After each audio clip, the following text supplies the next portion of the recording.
Kevin never imagined his life would change with one phone call. His friend Tucker called him urging him to check his old crypto wallet. When Kevin saw his wallet online, he was shocked. The number on the screen was beyond calculation. Orion Coin, his old crypto investment, had skyrocketed in value. The same crypto investment that was once the reason for his grandfather to throw him out of his wealthy family as he wasted his entire inheritance on it. And now, in an instant, Kevin was the richest man in the city, maybe even the world. Despite his newfound wealth, Kevin kept it a secret. He lived humbly with his wife, Lily, doing chores, riding his old bike so she could use the car, and enduring the judgment of her mother, Dorothy. Dorothy had never liked him. She constantly reminded him that Lily could have married anyone, questioning why her successful daughter chose a man with no money or career. Kevin bit his tongue, promising her that one day he would prove his worth. Lily's best friend, Rachel, was no kinder. She ridiculed Kevin, calling him a burden, comparing him to a washed-up version of his past self. Lily defended him, but her frustration was clear. She missed the man she had first fallen for, the confident, charming version of Kevin. Their relationship was strained, and the romance between them was slipping away. Lily told Rachel that her company was in trouble. A financial mistake had left them owing $7 million, and though an investor had covered $3 million, she still needed to find $4 million more within a week. Kevin was eavesdropping Lily's conversation with Rachel about how she feels about him and her financial trouble at her company, and wanted to tell her he could help. But fate had other plans. His estranged grandfather reached out for the first time in years. The powerful and wealthy Williams family had gone bankrupt, and now the same man who had disowned Kevin was begging for help. Orion Coin had made Kevin richer than he ever dreamed, and now his grandfather wanted him back. The offer was tempting, but Kevin wasn't sure if he could forgive the past. Determined to reclaim his confidence, Kevin made a decision. He would no longer let others look down on him. He would rebuild himself, not just for Lily, but for his own pride. So he told his wife Lily that he could help her company, but Rachel made fun of him for even offering to help, and Lily couldn't believe him. The next morning, Kevin drove Lily to work on his bike, watching her as she struggled under the weight of her failing company. She blamed herself, even though it wasn't her fault. Kevin wanted to fix everything, but he knew that words wouldn't be enough. Action was what mattered. As he dropped his wife to her office, he encountered her colleague, a wealthy businessman, Bradley, who was flirting with Lily in front of him. Bradley presented Lily with an expensive-looking necklace, but Kevin instantly recognized it as a fake. In one swift move, he shattered Bradley's attempt to impress his wife, exposing the lie. But instead of thanking him, Lily was furious. Bradley was a key investor in her company. Kevin apologized to Bradley as his wife's demand, but he also warned Bradley, asking him to stay away from Lily. That afternoon, he made his way to his grandfather's estate, where Kevin laid down his conditions on behalf of saving the family. He wanted a real dream lover's necklace delivered to Lily in secret, and for Bradley to be fired from his position. His grandfather agreed, impressed by Kevin's newfound confidence. The deal was sealed. Kevin would take over Williams Media, the most powerful entertainment company in America. He would be its new leader, building an empire of his own. Just then, Lily called Kevin and apologized for how she had treated Kevin earlier, but he brushed it off, understanding her stress. She asked him to pick up a suit for dinner with her family that night, hoping he could make a good impression. Kevin promised he would.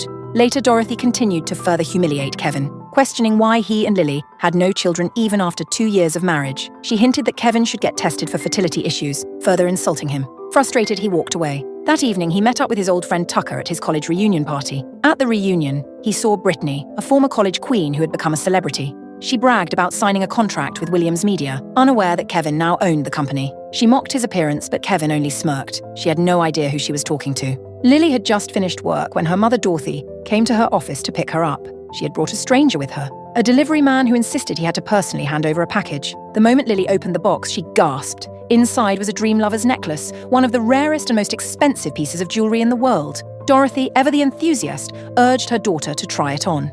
Lily hesitated. The necklace was an extravagant gift, and she could only think of one person who might have sent it, Bradley Smith. But if it really was from Bradley, Kevin would never forgive her for accepting it. But as Dorothy insisted, she accepted it. At home, while getting ready for family dinner, Lily stood in front of the mirror, wearing the necklace. As her fingers brushed against the rare stone, a realization dawned on her. She had spent so long clinging to her relationship with Kevin, trying to make it work, that she had forgotten what it felt like to be seen and valued. In that fleeting moment, she resolved to end things with Kevin that very night. But that resolution faded the moment Kevin appeared dressed in a perfectly tailored suit. He looked more handsome than she had ever seen him. In that moment, she forgot all her doubts. At the dinner, Lily was reunited with her cousin, Jason, whose sharp tongue wasted no time in mocking Kevin's choice of attire. Jason, ever the show-off, flaunted his own $20,000 suit and ridiculed Kevin's gift-bought ensemble. Just then, the Jones family matriarch, Grandma Joan, entered the room. A woman of iron will and sharp business acumen, she wasted no time in making an announcement that Williams Media had a new CEO, and the first person who could successfully form a partnership would be rewarded handsomely. Lily confidently mentioned her connection to Bradley Smith, who was on the board of Williams Media. Grandma Joan, however, entrusted the task to Jason instead. Lily was disappointed, but Kevin comforted her, telling her that Jason had no chance of closing the deal, as Lily was far more capable. In the morning, Lily noticed something different about Kevin. He had changed, but in a way she couldn't quite put into words. She asked him about it, but before Kevin could fully explain, his phone rang. The sudden interruption left Lily uneasy. Was he hiding something? Was there another woman?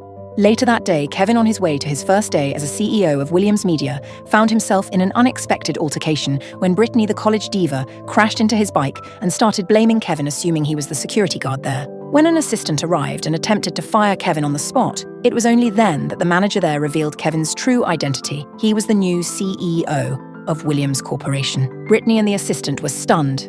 Kevin had endured years of belittlement and humiliation, but now the tables had turned. He stepped into his office, fully embracing his role as the head of the company. Meanwhile, Jason was furious after being banned from Williams Media, as per Kevin's order. But Jason had no idea what he had done wrong. Grandma Joan was disappointed, but as Jason begrudgingly admitted that Lily had the better chance of securing the deal, Grandma put Lily in charge of the deal that she secured the very next day.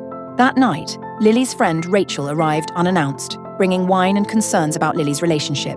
Just then, Kevin joined them, and without a warning, he offered to cover Lily's financial troubles, $4 million. Rachel was in disbelief. He presented her with a credit card linked to an account under her name with the account balance of $4 million.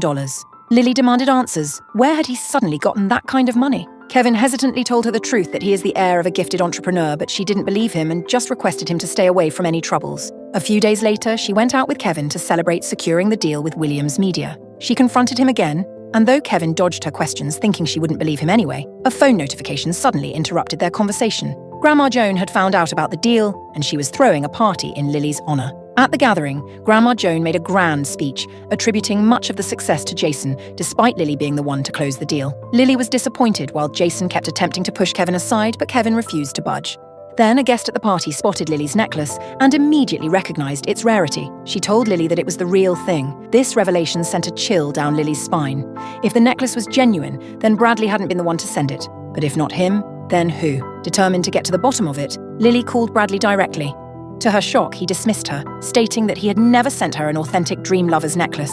He had only given her a fake one that Kevin had broken. Lily's world began to spin. If the necklace wasn't from Bradley, then that could only mean one thing. Kevin had been the one who gifted it to her. But how?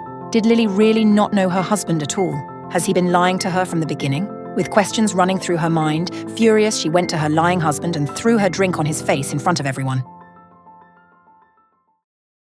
Please subscribe to the Pocket FM YouTube channel and press the bell icon for instant notification. Check out our channel for more such exciting shows.